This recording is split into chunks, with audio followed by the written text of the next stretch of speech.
basta ka na lang iniwan? So, mag-isa ka ngayon sa bahay mo? Eh, baka pwede, ma. Tumito muna ako.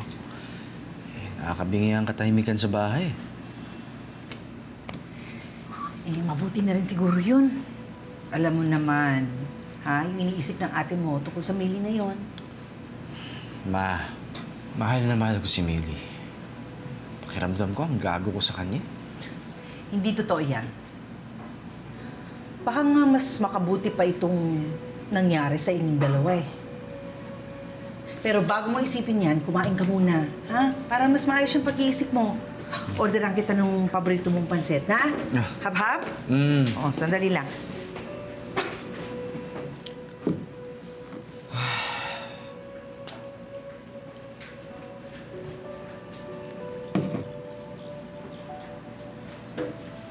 Sige na. Masarap din yung may kasabay kainuman. Pasensya ka na nga pala, inupakan kita dati ah. Alam mo na, bugso ng damdamin. May puso ka pa pala. Puso, meron. Pero buhok, wala.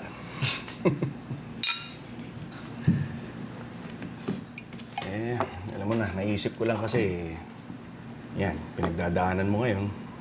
Iniwan ka pa ng asawa mo. Wala na akong dahilan para mapadrip sa'yo. Salamat, ha? Ngayon mo pa mismo pinunto yung pagkalugmok ko. Pero, totoo ba? Magpapatuloy ka pa rin hanapin to si Brendan? Ngayon pa ba ako titigil? Ngayong alam ko na yung pangalan na ginagamit ni Brendan.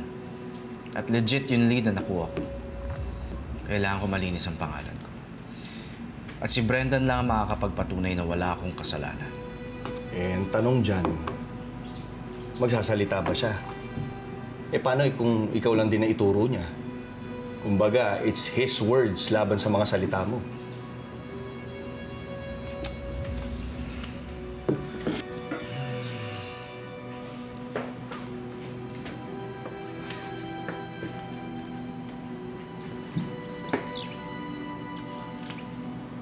Pag hindi nagsalita yung Brendan na yan, puputulin ko yung dila niya.